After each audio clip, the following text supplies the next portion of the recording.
Welcome to Voices of the Community, which explores critical issues facing Northern California communities. We introduce you to the voices of community thought leaders and change makers who are working on solutions that face our fellow individual community members, neighborhoods, cities, and our region.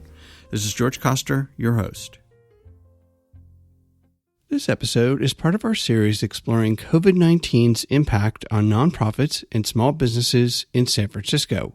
We started the series back in April of 2020 during the height of the first phase of the COVID-19 pandemic and the shelter-in-place requirements. Over these past 9 months, the COVID-19 pandemic and economic meltdown has wiped out millions of jobs in both the nonprofit and small business sectors, as well as shuttered tens of thousands of small business operations. The goal of the series is to shine a spotlight on the nonprofits, small businesses, and their staff who are struggling to deal with the impact of the COVID-19 pandemic on their operations, services, and sustainability. The series of interviews we conducted features voices from a cross-section of organizations that make up the fabric of our community. Each of them brings a unique perspective on how they and we are dealing with the issues facing our community during the global pandemic and economic depression.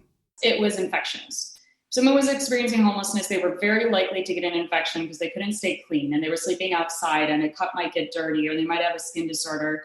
So we said, okay, we will respond to that need of sanitation. In this episode, our featured voice is Megan Freeback, the CEO and founder of Simply the Basics. Simply the Basics is focused on providing access to hygiene for our fellow community members who cannot provide this most basic need for themselves and their families. Simply the Basics has created a unique national hygiene bank model, as well as piloting an open marketplace for people to list in-kind donations. These services are designed to make it easier for both individuals and other nonprofit organizations to better utilize the in-kind product donations to provide hygiene products for our unhoused and low-income community members and, in turn, support their most basic core health needs. I'm joined remotely via Zoom by Megan Freeback, the CEO of Simply the Basics. Thanks for being here, Megan. Thanks for having me. So please provide the audience just a quick overview of why you created Simply the Basics and the hygiene bank. And what I also found really interesting was your whole idea of the marketplace. So I think the idea of Simply the Basics was a long time coming. Before moving to San Francisco about 8 years ago, I was managing a homeless program, an interim housing program in Chicago, and moved to San Francisco and was working at San Francisco Suicide Prevention at the time, and really realized on our crisis line how so many of the people calling in were in distress because they just really couldn't meet their most basic human needs. And that would exacerbate so much of their mental health and so many of their challenges. And then I would leave work and walk through the streets of San Francisco and feel worse, and I think that was really telling to me that I spent 8 hours on a suicide hotline, but felt worse about the outlook leaving work and walking around San Francisco. So at first I thought I would do a one-time support to the community. This was back in 2015. So menstrual care was not yet the popular donation drive it is today, which is phenomenal that people really have stepped up and understood this need. But we set a goal to collect some menstrual products for anyone in need, anyone experiencing homelessness. And in 2 days, we had gathered enough supplies for every single person who might statistically menstruate and was experiencing homelessness in San Francisco, which was in the thousands. So we knew right away that we were onto something people wanted to support and that there was a need for. But I have worked in nonprofit for a really long time. I know how often people get an idea and they run with it. So I said, we're not going to do that. We're going to really make sure we understand what's going on and what the need is. So we did about 6 months of research and surveying, speaking to people experiencing homelessness. We surveyed over 100 nonprofits, and we worked with the San Francisco General Hospital to understand why were people going to the emergency room. And what we found was that second to accidents and to a substance abuse or mental health distress, it was infections. If someone was experiencing homelessness, they were very likely to get an infection because they couldn't stay clean and they were sleeping outside and a cup might get dirty or they might have a skin disorder. So we said, okay, we will respond to that need of sanitation. So that's what led to creation of the hygiene bank. We set a goal to improve health and wellness through hygiene and save nonprofits time and resources, because we really found that nonprofits were spending on average 14 hours a week just getting really poor quality supplies. And since that time, I began working professionally. This was all as a volunteer, but I worked professionally with Project Homeless Connect. And it was there that I could see the type of stuff people donate. It's opened products. It's bars of soap that don't even foam or lather. It's used things that don't really help. So we really knew that we would set out to provide quality things, recurring supplies, items that really impact physical health. And in that way, we kind of are focused on Maslow's hierarchy of needs. If you can't meet your very basic need, you're not going to achieve any other goals. So that's where Simply the Basics came from. What we thought was a one-time menstrual drive, and today it is an expansive hygiene bank. We work a lot like a food bank, but focused on hygiene care. And to your question about the nonprofit marketplace, that's for all these items that are not necessarily hygiene, but it works like a Craigslist, and it's totally free for nonprofits, and anyone can donate on it. The rule is you're not selling like on Craigslist. It's just putting items up for donation. Because like I mentioned, nonprofits get so much stuff they don't actually need, but they aren't allowed to throw it away. So they end up with all this stuff in storage. So we said, let's pair that. Let's make sure stuff isn't wasted, but stuff people actually need is getting to them. So that's why we created the nonprofit marketplace as well. So how has COVID-19 impacted the distribution, if you will, of hygiene products through the bank? I imagine it's somewhat virtual, but you still have to move products around. So how is that going? And I can imagine that the demand for products has really expanded given that so many people are unhoused still. It's huge. We have known for the 4 or 5 years we've been doing this that hygiene health is public health. Access to sanitation and hygiene supplies, it's not only a basic human need, but it can impact the health of a whole community. And I believe the pandemic has really magnified that. It's really shown people what we already knew, which is that when someone in your community is sick because they can't clean, they can't wash their hands, they can't access showers, then everyone is at risk of getting sick. So we have seen greater awareness of the importance of what we do, but absolutely an increased request for supplies, increased request for very specific supplies like sanitizers, masks, face shields, thermometers, gloves, and cleaning supplies for facilities. I have never received so many requests for these ever before. And, the challenge, the flip side is our volunteer groups are limited because we can't have volunteer groups in person and we can't have them walking around as easily, but we are certainly doing it in a very modified, safe format.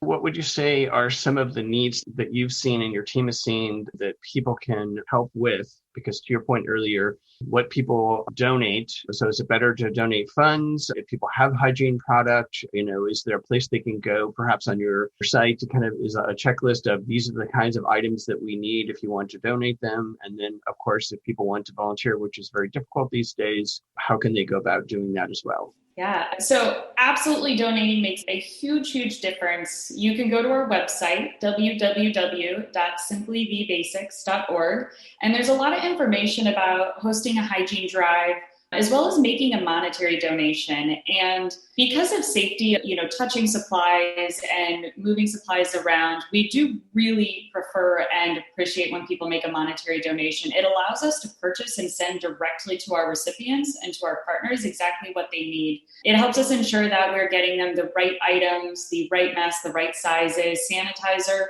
At a lot of sites, they don't want sanitizer that has a certain level of alcohol in it, things like that. So we can really make sure that exact needs are getting there. But we also have a really cool platform for remote volunteering. So if people are looking to volunteer, we have created a whole system that we actually developed before COVID so that groups can volunteer anywhere. So a company, we had a group from Google, have about 40 volunteers, all joined virtually. We get them the supplies in the mail, or they do a pickup of supplies. And then we have a virtual conversation about hygiene and homelessness. We do a little bit of a compassion training, and then we all pack the kits together over video.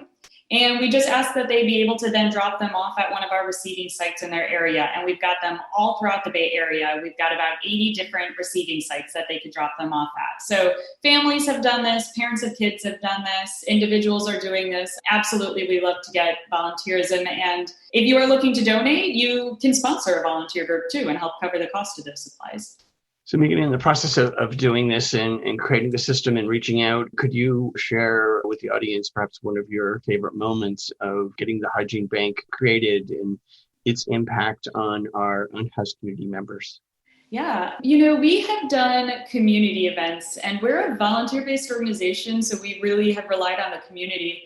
But we've done community events for 3 years. One in particular is my favorite. It's called the Women's Empowerment Day. It's for anyone who identifies as a woman experiencing homelessness or survivors of domestic abuse to really come and feel like the best version of themselves. We have makeup artists, hairstylists, facials, manicures, massages. There's live music playing, like a real spa. We bring in lunches. We do bra fittings, and you get donated bras and blazers. And then a professional takes headshots so that people can use these in their next endeavors, share on LinkedIn, anything like that. And it's a really, really great, phenomenal moment that we host every year. We aren't able to host that right now because of COVID, so that's something that I cannot wait to bring back once COVID ends. But we have had a lot of really impactful highlights during COVID. For example, there's one recipient. We refer to all of our clients as recipients. They're receiving support from us. And we were connected to them through their caseworker. And the caseworker shared with us that this person had developed a skin disorder from sleeping outside and being in the sun all day. And it was creating lasting consequences on their health, but also their dignity. They didn't feel comfortable. They didn't want to talk to anyone. They didn't want to be seen by anyone because it was visible. And they had so much shame that they stopped going to their appointments with their case manager. And so the case manager reached out to us and said, what can you do? We get bars of soap, but they don't lather, they don't sanitize, they're not dealing with infection the way it should. So through our Hygiene Bank program, where we really believe in getting people exactly what they need, we were able to collect them with a special dermatological lotion and ongoing wipes and washing care, because as I'm sure you know, even the few public showers that did exist are not operating right now during COVID. So we got them some wipes, some body wipes that they could use and washing care. And they were able to use these enough that their skin cleared up. And a few weeks later, we heard back from their case manager who said the recipient returned to their meetings and has since gotten into a housing program. They're no longer sleeping outside. So that was really great because it was proof that when hygiene needs are consistently met and met in a way that provides exactly what someone needs at that time, it can really be life-changing. Thank you. That was great. I love the vision of that event. And when it comes back, I think it'll be even more powerful with regards to providing all those wonderful wraparound services. Through everything that you've been through with your work in Project Homeless Connect and Simply the Basics, what are some of the good things that you could see coming out of the other side of our pandemic health crisis that would really help people with all of their hygiene needs, let alone all of the housing stuff that people are still struggling with? That's such a great question. It's so hard to think of any of this as having a silver lining, but I do believe that people are realizing at a much greater scale how important hygiene health really is, and everyone's hygiene health.